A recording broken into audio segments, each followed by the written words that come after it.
தேவனே நான் ஓமதண்டையில் இன்னும் நெருங்கி சேர்வதே என் ஆவல் பூமியில். மத்தேயு சுவிசேஷம் 15:25 வாசிப்போம்.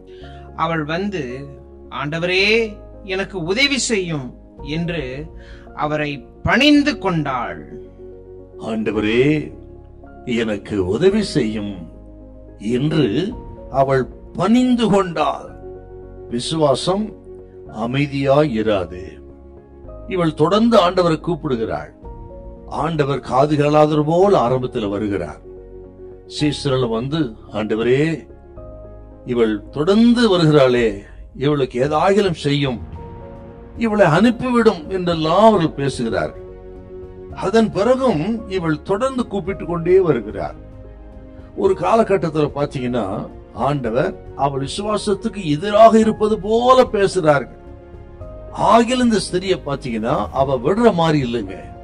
தொடர்ந்து வந்து கூப்பிட்டு கெஞ்சினாள், மன்றாடினாள்.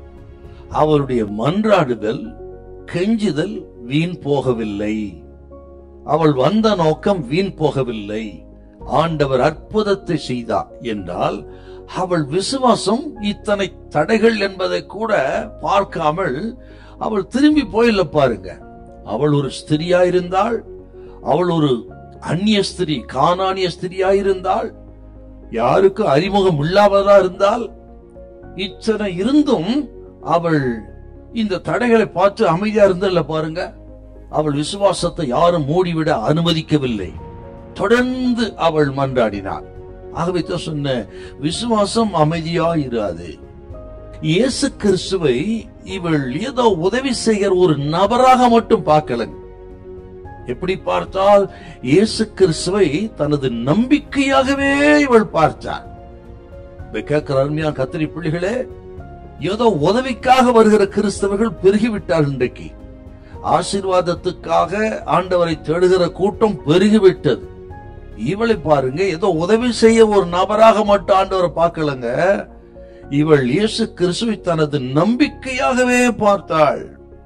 இயேசு கிறிஸ்துவை தேடுவதிலே இவள் தீவிரமாயிருந்தாள். மார்க்கு சுவிசேஷம் 7ஆம் அதிகாரத்தை வாசித்து பாருங்க நீங்க. அவள் சத்தமிட்டாள், கூப்பிட்டாள். எந்த அளவுக்கு ஆண்டவர் பேரிலே, ஆண்டவரே என் நம்பிக்கை என்று அவள் விசுவாசித்திருந்தாள்.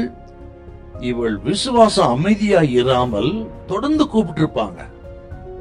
ஆகவே சொன்னேன், இயேசுவை தேடுவதில் மிக தீவிரமாக இருந்தாள். இந்த கேட்கிற கத்திரி பிள்ளைகளே, ஆண்டவரை தேடுவதில் மட்டும் நீங்க தீவிரப்பட்டால் அவரை தேடி கண்டுபிடிக்கவும், அவர் அற்புதத்தை பெற்றுக்கொள்ளவும் அவரே வழியை எளிதாக்குவாருங்க. ஆண்டவரை தேடுவதில் தீவிரமாயிருங்கள். ஒருபோதும் ஒருவர் கைவிட மாட்டா. தேடுகிறவருக்கு பலன் அளிக்கிறவர். தேடுகிறவர்கள் கண்டடைவார்கள். உங்களுடைய எந்த விண்ணப்பத்தை கேட்டு கர்த்தர் உங்களை ஆதரிப்பார். ஹல்லேலூயா, ஹல்லேலூயா.